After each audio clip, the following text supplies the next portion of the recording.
হরে কৃষ্ণা।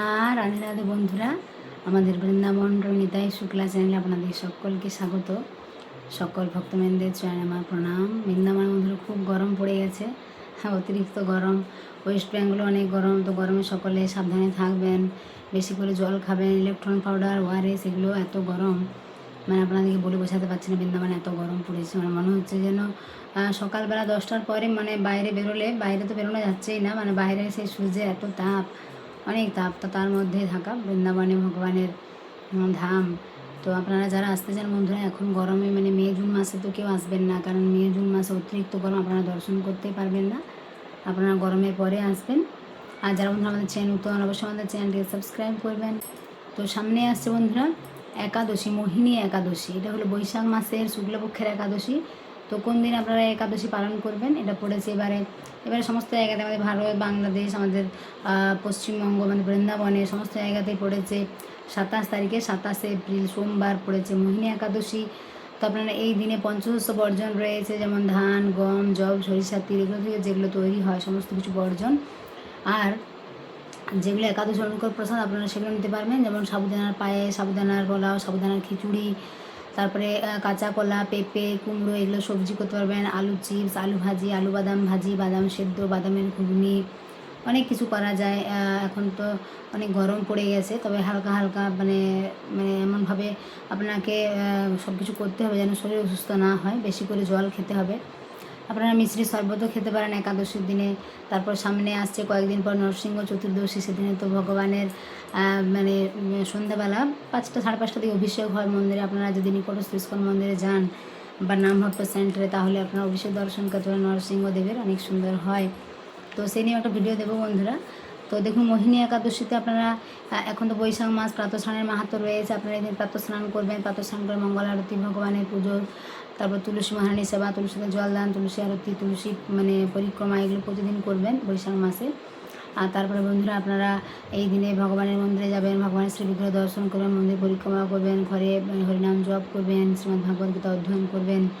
তো আর এই মোহিনী একাদশীর দিনে যে একাদশী মাহাত্ম্য রয়েছে, আপনারা এটা পাঠ করবেন। তো এখন আমি আপনাদেরকে এটা পাঠ করে শোনাবো, আপনারা মন দিয়ে শ্রবণ করুন। মোহিনী একাদশী। কুর্মপুরাণে বৈশাখ শুক্লপক্ষের মোহিনী একাদশীর ব্রত মাহাত্ম্য বর্ণনা করা হয়েছে। মহারাজ যুধিষ্ঠির বললেন, হে জনার্দন, বৈশাখ শুক্লপক্ষে একাদশীর কী নাম, কী ফল, কী বিধি, এ সকল কথা আমার নিকট বর্ণনা করুন। উত্তরে ভগবান শ্রীকৃষ্ণ বললেন, হে ধর্মপুত্র, আপনি আমাকে যে প্রশ্ন করেছেন, পূর্বে শ্রী রামচন্দ্র বশিষ্ঠের কাছে এই একই প্রশ্ন করেছিলেন। তিনি জিজ্ঞাসা করেছিলেন, হে মুনিবর, আমি জনক নন্দিনী সীতার বিরহজনিত কারণে বহু দুঃখ পাচ্ছি, তাই একটি উত্তম ব্রতের কথা আমাকে বলুন, যার দ্বারা সর্বপাপ ক্ষয় ও সর্বদুঃখ বিনষ্ট হয়। এই কথা শুনে বশিষ্ঠদেব বললেন, হে রামচন্দ্র, তুমি উত্তম প্রশ্ন করেছ। যদিও তোমার নাম গ্রহণে মানুষ পবিত্র হয়ে থাকে, তবুও লোকের মঙ্গলের জন্য তোমার কাছে সর্বশ্রেষ্ঠ পরম পবিত্র একটি ব্রতের কথা বলছি। বৈশাখ মাসে শুক্লপক্ষে একাদশী মোহিনী নামে প্রসিদ্ধ। এই ব্রত প্রভাবে মানুষের সকল পাপ, দুঃখ ও মোহজাল অচিরেই বিনষ্ট হয়। তাই মানুষের উচিত সকল পাপ ক্ষয়কারী ও সর্বদুঃখ বিনাশী এই একাদশী ব্রত পালন করা। একাগ্র চিত্তে তার মহিমা তুমি শ্রবণ করো। এই কথা শ্রবণ মাত্রেই সমস্ত পাপ বিনষ্ট হয়।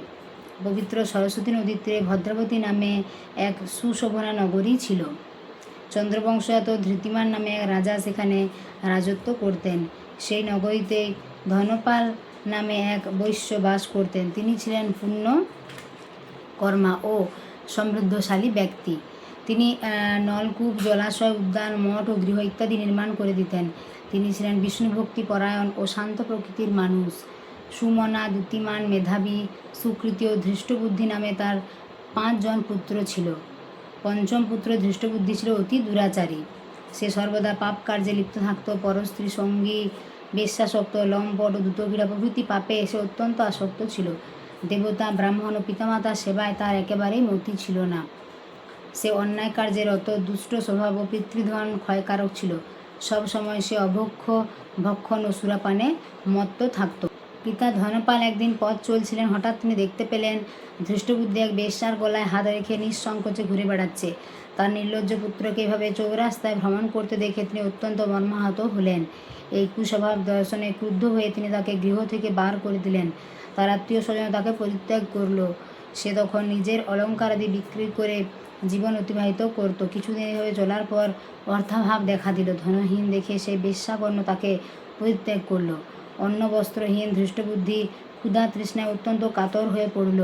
অবশেষে নিজের গ্রামে সে চুরি করতে শুরু করলো। একদিন রাজপ্রহরী তাকে বন্দি করলো, কিন্তু পিতার সম্মানার্থে তাকে মুক্ত করে দিল। এইভাবে বার কয়েক সে ধরা পড়ল ও ছাড়া পেল, কিন্তু তবুও সে চুরি করা বন্ধ করল না।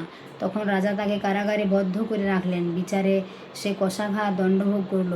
কারাভোগের পর অনন্য উপায় ধৃষ্টবুদ্ধি বনে প্রবেশ করলো। সেখানে সে পশু পাখি বধ করে তাদের মাংস ভক্ষণ করে অতি দুঃখে পাপময় জীবনযাপন করতে লাগলো।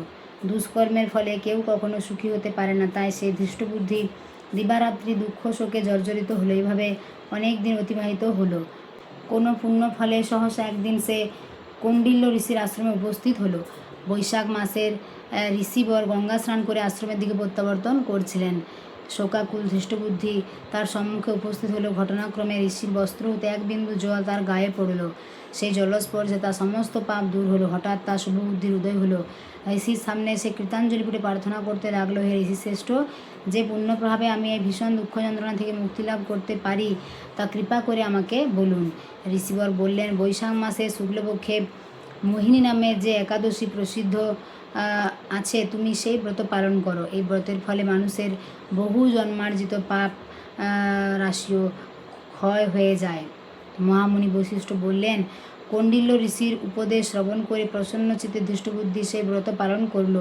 হে মহারাজ রামচন্দ্র, এই ব্রত পালনে সে নিষ্পাপ হলো, দিব্য দেহ লাভ করল। অবশেষে গরুরে আরোহণ করে সকল প্রকার উপদ্রবহীন বৈকুণ্ঠ ধামে গমন করল।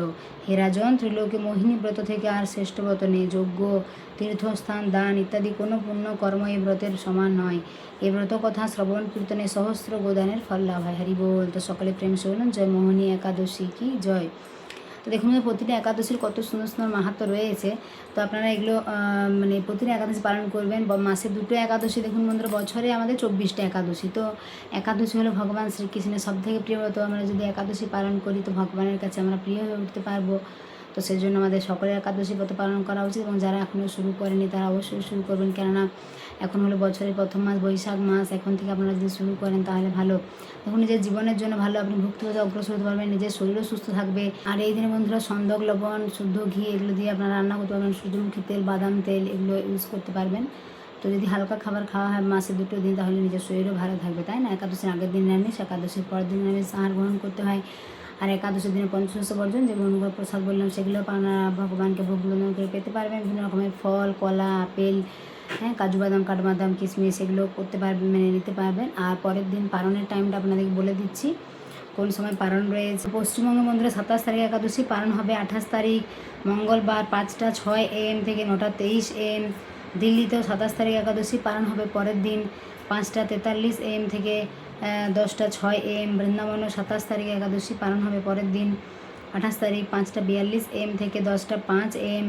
আর উত্তরপ্রদেশও 27 তারিখে একাদশী রয়েছে, পালন হবে 5টা 30 AM থেকে 9টা 53 AM। আর বাংলাদেশে রয়েছে 27 এপ্রিল একাদশী, পালন হয় 5টা 33 AM থেকে 9টা 41 AM। এটা 28 তারিখ পালন রয়েছে। তো আপনারা সকলে সুন্দর করে একাদশী ব্রত পালন করবেন, ভগবানের মন্দিরে যাবেন, বেশি করে হরিনাম জপ করবেন। আর বৈশাখ মাস আপনারা সুন্দর করে পালন করবেন, যে বৈশাখ মাসে এত মাহাত্ম্যপূর্ণ মাস। তো আপনারা সকলে ভালো থাকবেন, সুস্থ থাকবেন। আর যারা আমাদের চ্যানেল নতুন, অবশ্যই আমাদের চ্যানেলটিকে সাবস্ক্রাইব করবেন। যারা বৃন্দাবনে আসতে যোগাযোগ করবেন, তবে এখন গরমে নয়, গরমে সকলে বাড়িতে থাকুন, সাবধানে থাকুন, গরমের পরে আসবেন। তো সকলে প্রেম শুনুন, রাধে রাধে।